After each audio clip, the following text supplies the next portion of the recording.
নমস্কাৰ বেদিক এষ্ট্ৰলজি আসামৰ সকলো বন্ধু বান্ধৱীলৈকে মোৰ আন্তৰিক অভিনন্দন জ্ঞাপন কৰিলোঁ। বন্ধু বান্ধৱীসকল লৈ আহিছোঁ আপোনালোকলৈ এক অন্য ভিডিঅ'।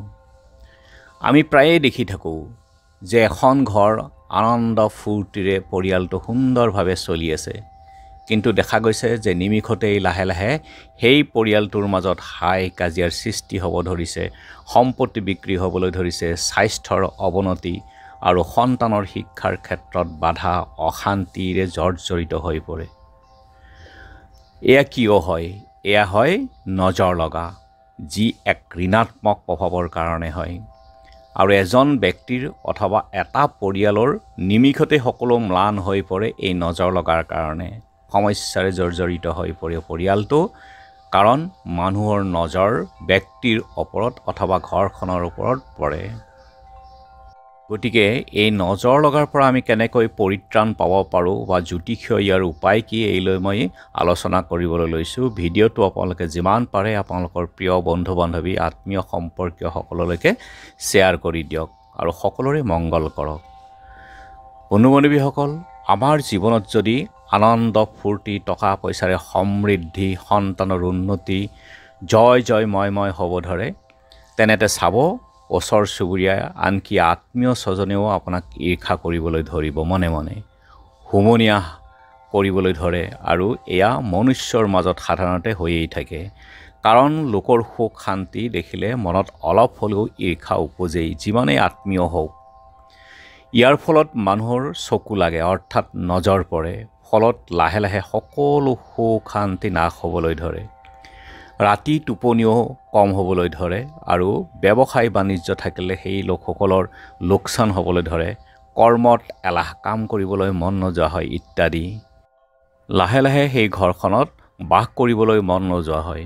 ঘৰৰ পৰা যেতিয়াবা যিখিনি সময় বাহিৰত থকা হয়, সেই সময়খিনিত আনন্দ ফূৰ্তিৰে পাৰ হৈ যায়, কিন্তু ঘৰত সোমোৱাৰ লগে লগেই এক অৱচেতন মনত যেন অশান্তিৰ সৃষ্টি হ'বলৈ ধৰে। এয়া বাস্তুৰো দোষ আছে, লগতে মানুহৰ ঋণাত্মক প্ৰভাৱ, মানুহৰ অন্তৰৰ যি নজৰ লগা, সেই ঋণাত্মক প্ৰভাৱ আমাৰ ওপৰত পৰে বা ঘৰখনৰ ওপৰত পৰে। এই নজৰ লগাৰ মুখ্য কাৰণ হ'ল যে আমাৰ ধন সম্পত্তি দেখুৱাই আমি গৌৰৱ কৰি ফুৰোঁ, আৰু আমি জনাব নালাগে যে আমাৰ টকা আছে, টকা পইচা আছে। কথাই কথাই আমি কৈ ফুৰিব নালাগে যে মোৰ এখন দামী গাড়ী আছে, মই ফ্লেট কিনিম, পৰিয়ালক লগত লৈ মই বিদেশত ফুৰিবলৈ যাম ইত্যাদি।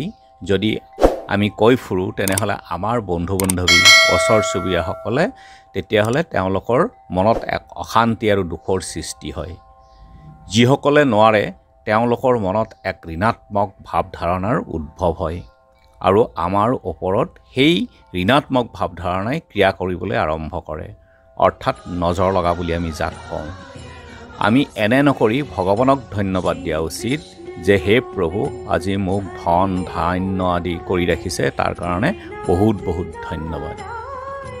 আৰু আমি ঘৰলৈ যেতিয়া আলহী মাতি আনো, দেখুৱাওঁ যে সদায় আমি লাখটকীয়া বিচনাখন দেখুৱাওঁ, আমি টিভি, দামী দামী আটক ধুনীয়াকৈ সজাই ৰখা সুন্দৰ সুন্দৰ বস্তুবোৰ আৰু দামী বস্তুবোৰ আমি ঘৰখনৰ ভিতৰত এফালৰ পৰা আমি দেখুৱাই লৈ ফুৰোঁ, ঘৰৰ সুন্দৰতা, ৰং ইত্যাদি ইত্যাদি, বা বেছ দামী সোফা ছেট। ইয়াৰ কাৰণে যিসকলৰ আছে তেওঁলোকৰ কাৰণে সাধাৰণ কথা, কিন্তু যিসকলৰ নাই তেওঁলোকৰ মনত এক ঈৰ্ষা উপজে, অৰ্থাৎ এক ঋণাত্মক শক্তি, যি হুমনীয়াহৰ লগত ঘৰখনত অন্তৰ্নিহিত হৈ পৰে, ফলত নজৰ দোষ উৎপন্ন হয়। আৰু আমি কেতিয়াও পৰিয়ালৰ প্ৰশংসা কৰি ফুৰিব নালাগে যে মোৰ ল'ৰাটোৱে 99% পালে, বা মোৰ ল'ৰাটোৱে বহুত ভাল কোম্পানীত চাকৰি পালে বা গভৰ্ণমেণ্ট চাকৰি পালে, বা ছোৱালীজনী বৰ ভাল শিক্ষিত ইত্যাদি ইত্যাদি, আমাৰ ল'ৰা ছোৱালীবিলাক ধুনীয়া, বা আমাৰ স্বামীৰ বহুত টকা আছে ইত্যাদি। আমি বেলেগৰ আগত কৈ ফুৰাটো এক বিচাৰযোগ্য নহয়, কাৰণ আমি জনাব বিচাৰোঁ যে আমি ধনী সুখী, অৰ্থাৎ আনক সৰু কৰিবলৈ চেষ্টা কৰোঁ, ফলত নজৰ দোষৰ প্ৰভাৱ আৰম্ভ হয়। পৰিয়ালৰ প্ৰশংসা চাই চিতিহে কৰক। আৰু আমি কেতিয়াও পাৰিবাৰিক সমস্যা, যেনে ল'ৰা ছোৱালীয়ে মোৰ এয়া কৰিলে, পত্নীৰ দোষ, স্বামীৰ দোষ আদি আনৰ আগত আমি প্ৰকাশ কৰিব নালাগে, ইও দুৰ্বলতাৰ সুযোগ লয়। গতিকে টকা পইচাৰ অহংকাৰ নকৰি, পইচা মোৰ হাতৰ মলি বা তোৰ কিমান টকা পইচা আছে, তোৰ কিমান ইনকাম, এইদৰে যদি আমি প্ৰকাশ কৰোঁ তেনেহ'লে সেই ব্যক্তিৰ মনত দুখ উৎপন্ন হয়, ফলত ঋণাত্মক প্ৰভাৱ পৰে। ভগৱানে যি দিছে নিজেই ফূৰ্তি কৰক, পৰিয়ালৰ লগত সুখী হৈ থাকক। গতিকে আপোনালোকেও যদি এই নজৰ দোষত আক্ৰান্ত হৈ পৰিছে তেনেহ'লে কৰক এই উপায়। ঘৰখনৰ ধনাত্মক শক্তি বৃদ্ধি হ'ব, আকৌ আগৰ দৰে সুখ শান্তি আহিবলৈ ধৰিব। প্ৰথমতে আপোনালোকে এটুকুৰা স্কুৱেৰ অৰ্থাৎ বৰ্গাকৃতিৰ ৰূপ এটুকুৰা লওক, পাত এটুকুৰা সৰু, আৰু একমুঠি ফিটকিৰি লওক, ঘেঁহু একমুঠি আৰু একমুঠি সমুদ্ৰ নিমখ, যিটো ডাঙৰ ডাঙৰ দানাৰ নিমখ পায় আগতে আমি যিটো খাইছিলোঁ, গতিকে তাৰ একমুঠি লওক। তামৰ পইচা এটা, 5 টকীয়া তামৰ পইচা আছে, তামৰ পইচা এটা লওক, লৈ এটুকুৰা ক'লা কাপোৰ লওক। এই ক'লা কাপোৰটোত গোটেইকেইটা সামগ্ৰী একেলগে বান্ধি এটা টোপোলা বনাওক, আৰু এই টোপোলাটো ঘৰখনৰ এনেকুৱা ঠাইত ওলোমাই থ'ব যাতে কোনো মানুহে সেইটো নেদেখে। আৰু চাব লাহে লাহে আপোনালোকৰ কাম কৰিব ধৰিব। আৰু বছৰত এইদৰে আপুনি 3বাৰমান কৰক, বস্তুখিনি সলাই দিয়ক 3বাৰমান, তেনেহ'লে দেখিব আপুনি নজৰ দোষৰ পৰা লাহে লাহে উপকৃত হ'ব ধৰিব। প্ৰতি শনিবাৰে আৰু মঙলবাৰে ৰাতি যেতিয়া ভাত পানী খাই বাচন বৰ্তন ধুই আমি আজৰি হৈ যাওঁ, শোৱাৰ আগে আগে 3 টুকুৰামান ভীমসেনী কৰ্পূৰ, যিটো পূজাৰ দোকানত পায়, এই পাকঘৰটোত কিবা এটা বাতিত লৈ পেলাই জ্বলাই দিয়ক। এনেদৰে আপুনি 40 দিন কৰক। আৰু ঠিক তেনেদৰে চাকৰি বাকৰিৰ ক্ষেত্ৰতো যদি নজৰ লাগে তেনেহ'লে কি বেয়া স্থানত বদলি হ'ব, বা অফিচাৰৰ লগত কাজিয়া পেচাল বৃদ্ধি হ'ব, কৰ্মত মন নবহিব, আৰু কেতিয়াবা এনে হয় যেন চাকৰিটোকে বাদ দিওঁ বা অফিচত যাবৰেই মন নাযায়। কেতিয়াবা সুন্দৰকৈ চলি থকা আমাৰ এই চাকৰিটো হেৰুৱাব লগা হয়, আৰু যাৰ ফলত আমি চাকৰি বিচাৰি হাবাথুৰি খাবলগীয়া হয়। এনে ক্ষেত্ৰত আমাৰ ব্যৱসায়ৰ ক্ষেত্ৰতো নজৰ লাগিব পাৰে।